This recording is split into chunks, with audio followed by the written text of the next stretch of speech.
Hello everyone, welcome to RPSC study hub. RAS mains की question answer series में आज हम बात करने वाले हैं सीरीज़ 103 102 तक हम डिस्कस कर चुके हैं। सीरीज़ में हम साइंस एंड टेक्नोलॉजी के प्रश्नों को डिस्कस कर रहे हैं जो कि पेपर 2 का पार्ट है। ओके, तो आइए स्टार्ट करते हैं आज के पहले प्रश्न को। आज का पहला प्रश्न है, विद्युत धारा के तापीय प्रभाव के अनुप्रयोग बताइए। आज इस वीडियो में हम डिस्कस कर रहे हैं 15 वर्ड्स, साइंस एंड टेक्नोलॉजी के 15 वर्ड्स यानी 2 मार्कर प्रश्नों के बारे में। ओके, तो विद्युत धारा का तापीय प्रभाव के अनुप्रयोग क्या होगा? विद्युत इस्त्री, ठीक है, विद्युत टोस्टर, विद्युत तंदूर, विद्युत केतली, विद्युत मोटर, विद्युत बल्ब, विद्युत परिपथों में फ्यूज इत्यादि के निर्माण में। क्योंकि विद्युत धारा हमारे सिलेबस में क्लियरली मेंशन है तो उसके बारे में हमें सब पढ़ना है, तो ये सब कुछ भी आपको ध्यान में रखना पड़ेगा कि विद्युत धारा का तापीय प्रभाव क्या हो सकता है, क्या तापीय अनुप्रयोग क्या हो सकता है। विद्युत इस्त्री जो हमारी प्रेस होती है वो हो गया, टोस्टर हो गया, विद्युत तंदूर हो गया, इलेक्ट्रिक केटल हो गई, इलेक्ट्रिक मोटर हो गई, विद्युत बल्ब हो गया, और विद्युत परिपथों में जो फ्यूज़ है उन सभी में विद्युत धारा के तापीय प्रभाव का प्रयोग किया जाता है।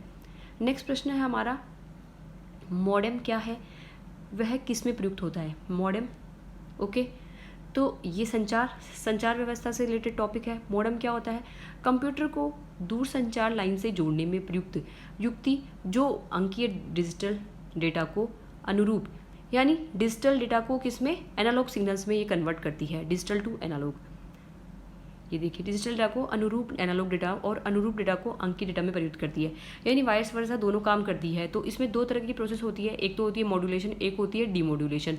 तो मॉड्यूलेशन में हम क्या करेंगे, जो डेटा है वो हम क्या करेंगे, डिजिटल से एनालॉग में कन्वर्ट करेंगे, फिर एनालॉग से वापस से डिजिटल में कन्वर्ट होगा। तो ये दोनों प्रोसेस यहाँ पर फॉलो होगी और मॉडेम का प्रयोग कंप्यूटर में दूरसंचार लाइन को जोड़ने के लिए इसको प्रयोग में लाया जाता है।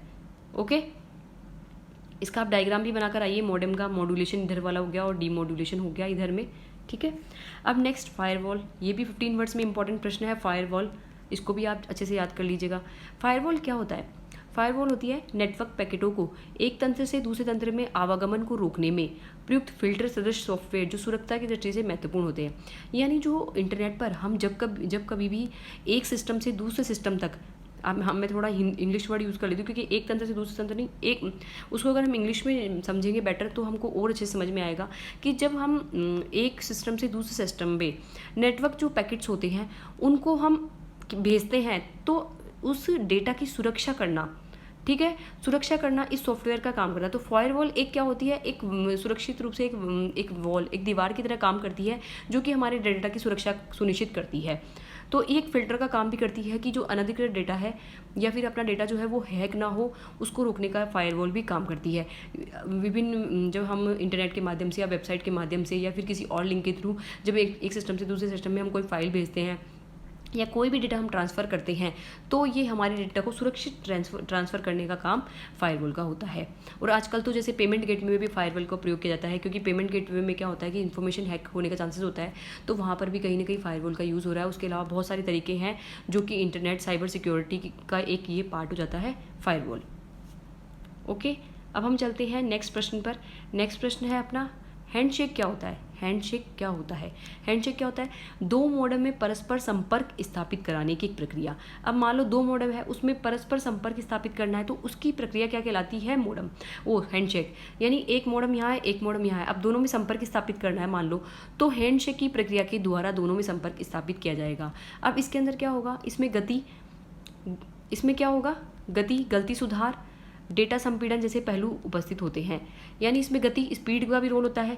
गलती सुधार कर, मान लो कोई गलती हो गई तो उसको सुधारा भी जा सकता है। डेटा संपीड़न यानी डेटा को हम क्या करते हैं, कंप्रेस भी कर सकते हैं। यहाँ पर डेटा को हम क्या कर सकते हैं, कंप्रेशन, संपीड़न। मान लो कोई फाइल ज़्यादा बड़ी है तो उस फाइल को हम कंप्रेस करके छोटी फाइल, जिप फाइल में भी इसको बना सकते हैं। तो ये हो गया हैंडशेक। ओके, नेक्स्ट है DNA अंगुली छापन की उपयोगिता बताइए।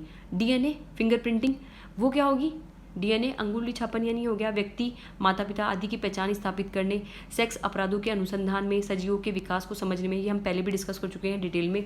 यहाँ पर हमको 15 वर्ड्स में ध्यान रखना है। तो कोई भी व्यक्ति हो गया, माता पिता आदि की पहचान करने के लिए, किसी का डीएनए मैच करने के लिए होता है, तो या फिर सेक्स अपराध कोई भी होता है उनके अनुसंधान में पता लगाने के लिए, सजीवों के विकास समझने में, या कोई संकट प्रजाति है वो अगर विलुप्त होने के कगार पे है तो वो उन सभी के लिए जो है ये पद्धति काम में ली जाती है। तो ये उपयोग आपको सारे एड ऑन कर देने हैं। नेक्स्ट चलते हैं हम और प्रश्नों की तरफ। और प्रश्न है हमारे, जैविक सफाई विधियां क्या है और ये पारंपरिक रासायनिक प्रदूषण उपचारों में किस प्रकार प्रभावी हो सकती है, चर्चा करें।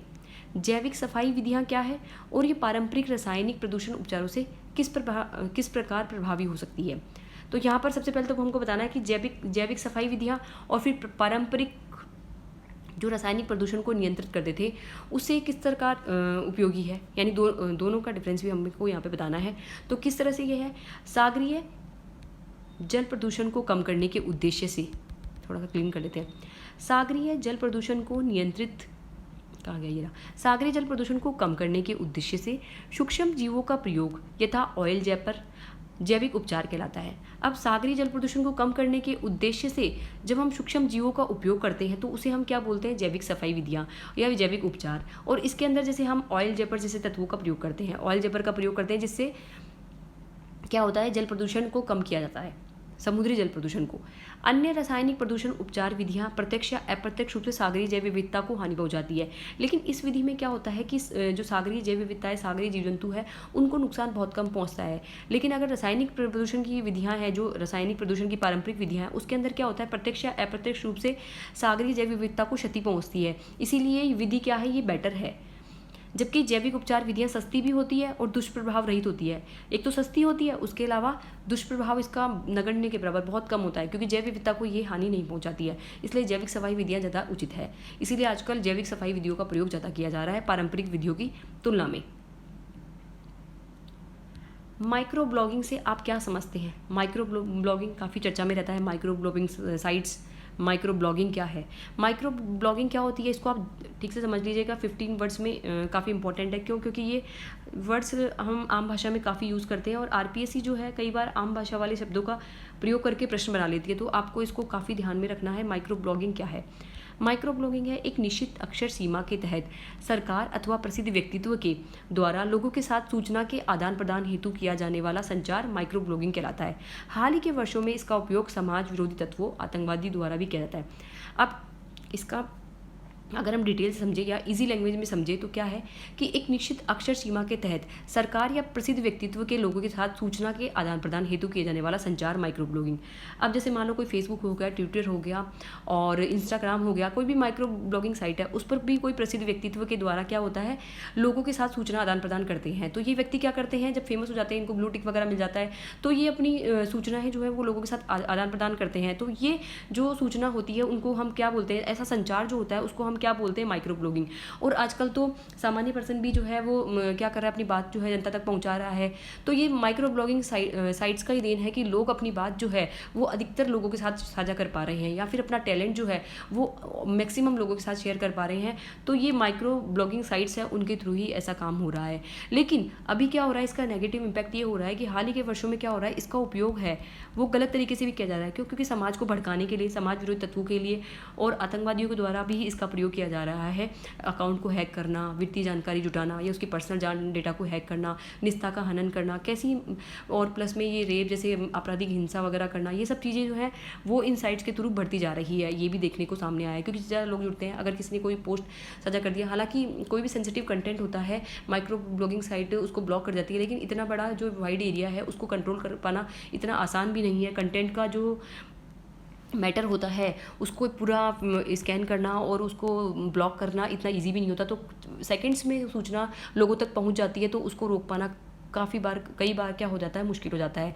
तो ये कहीं ना कहीं माइक्रो ब्लॉगिंग साइट का मिसयूज जो है वो भी रुकना चाहिए। केवल अच्छे काम के लिए हो, लेकिन ऐसा होता नहीं है कि तकनीक जब आती है तो अच्छा काम तो होता ही है, साथ में उसका कहीं ना कहीं नेगेटिव एस्पेक्ट भी होता ही है। नेक्स्ट प्रश्न पर चलते हैं। नेक्स्ट प्रश्न है हमारा, नाभिकीय संलयन से आप क्या समझते हैं। हमारे सिलेबस में डायरेक्ट टॉपिक है नाभिकीय संलयन एवं नाभिकीय विखंडन। तो नाभिकीय संलयन यहाँ पर पूछा गया है। नाभिकीय संलयन क्या होता है, जब दो या दो से अधिक अपेक्षाकृत छोटे नाभिक परस्पर क्रिया कर बड़े नाभिक का निर्माण करते हैं। इसका डायग्राम भी आप जरूर बनाकर आइए। जैसे जो छोटे नाभिक है जब ये मिलकर एक बड़े नाभिक का निर्माण कर लेंगे, ठीक है, तो उस प्रक्रिया को हम क्या बोलेंगे, नाभिकीय संलयन कहेंगे। इसमें बड़ी मात्रा में ऊर्जा निकलती है जिसके कारण अभिकारक और उत्पाद के द्रव्यमान में अंतर आ जाता है। जैसे कि हम अगर नाभिकीय संलयन का उपयोग देखें तो सूर्य में तारों में नाभिकीय संलयन का उपयोग किया जाता है। इसके अलावा हमारा ITCR जो है, ITCR ये संयंत्र है, उसमें भी नाभिकीय संलयन विधि का ही प्रयोग किया गया है। थोड़ा स्क्रीन को ठीक कर लेते हैं और एक सेकेंड। ओके, तो इसमें क्या होगा, दो छोटे छोटे नाभिक मिलकर क्या करेंगे, एक बड़े नाभिक का निर्माण करेंगे और बड़े नाभिक के बाद में क्या होगा, बड़ी मात्रा में क्या होगी, ऊर्जा निकलेगी, जिसके कारण अभिकारक यानी जो अभिक्रिया में भाग ले रहे हैं वो और उत्पाद जो बनेगा दोनों के द्रव्यमान में अंतर भी यहाँ पर हमें दिखाई देगा। ओके, अब हम चलते हैं इसका एग्जाम्पल, प्लस में ये डायग्राम आप जरूर बना के आइए, जैसे सूर्य तारे, ITCR ये सब भी आप लिख दीजिएगा। नेक्स्ट प्रश्न है हमारा MTCR। ओके, MTCR क्या है, मिसाइल तकनीकी नियंत्रण व्यवस्था, मिसाइल टेक्नोलॉजी कंट्रोल रिजीम, ऐसा कुछ इसकी फुल फॉर्म है। तो मिसाइल तकनीकी नियंत्रण व्यवस्था जो लगभग 500 किलोग्राम पेलोड को 300 किलोमीटर तक ले जाने में सक्षम मिसाइल UAV के प्रसार को रोकने के लिए 35 देशों की एक बहुपक्षीय है। अब यहाँ पर सदस्य संख्या आप एक बार कंफर्म कर लीजिएगा कि 35 देश है या ज़्यादा बढ़ चुके हैं, तो एक बार ये सदस्यता आप चेक कर लीजिएगा क्योंकि अपडेट होती रहती है ये चीज़ें। मिसाइल तकनीकी नियंत्रण व्यवस्था जो क्या करती है, 500 किलो तक पेलोड और 300 किलोमीटर की ऊंचाई तक सक्षम मिसाइल और UAV के प्रसार को रोकने के लिए 35 देशों की एक बहुपक्षीय, अनौपचारिक एवं स्वैच्छिक भागीदारी है। तो आप इसी तरह से शॉर्ट में बना के लिखेंगे ना लाइनों को, तो आपको अच्छे नंबर मिलेंगे। समझने में टिपिकल है, लेकिन जब आपको चीज़ें याद रहेंगी तो आप बना के आराम से लिख सकते हैं कि 500 किलोग्राम पेलोड होगा, 300 किलोमीटर तक ऊंचाई तक ले जाने में सक्षम होगा। उसके अलावा UAV के प्रसार को रोकने के लिए 35 देशों का ये क्या है, एक अनुबंध या एक भागीदारी है। भारत हाल ही में इसका सदस्य बना है। यह भारत को उच्च श्रेणी की मिसाइल तकनीकी को खरीदने से रोकेगा और साथ ही इसके रूस के साथ संयुक्त व्यापार को भी बढ़ाएगा। ये क्या करेगा, उच्च श्रेणी की मिसाइल तकनीक को खरीदने से रोकता है और साथ ही इसके रूस के साथ संयुक्त व्यापार को बढ़ाएगा, क्योंकि हम रूस के साथ जो है मिसाइल से रिलेटेड हमने समझौता भी किया हुआ है, S-400 मिसाइलों का किया हुआ है। उसके अलावा और भी मिसाइलें हैं हम रूस से खरीद पाएंगे। MTCR के साथ भारत वासेनर ग्रुप का भी सदस्य है और भी ये ऐसे जो ग्रुप हैं उनको आप डिटेल से देख लीजिएगा, क्योंकि एग्जाम पॉइंट ऑफ व्यू से काफ़ी इंपॉर्टेंट है। ऑस्ट्रेलिया ग्रुप हो गया, वासेनर हो गया, नाटो हो गया, तो ये सारे ग्रुप आपको अच्छे से पढ़ने हैं क्योंकि पेपर 3 के लिए ये काफ़ी इंपॉर्टेंट हो जाते हैं। MTCR यहाँ पेपर 2 में भी इंपॉर्टेंट हुआ है, लेकिन ये पेपर 3 के लिए भी इंपॉर्टेंट है। तो आपको दोनों पेपर के अकॉर्डिंग इसको तैयार करना है, क्योंकि हमारा रक्षा प्रौद्योगिकी का पार्ट हो गया ये, इसलिए यहाँ पर हो गया, लेकिन वहाँ पर पेपर 3 में ये करंट का पार्ट बन जाता है। तो आपको दोनों तरह से इसको याद करना है। तो आज की सीरीज़ को यहीं एंड करते हैं, कल हम और भी प्रश्नों को लेकर आएंगे। So thank you for watching this video, bye.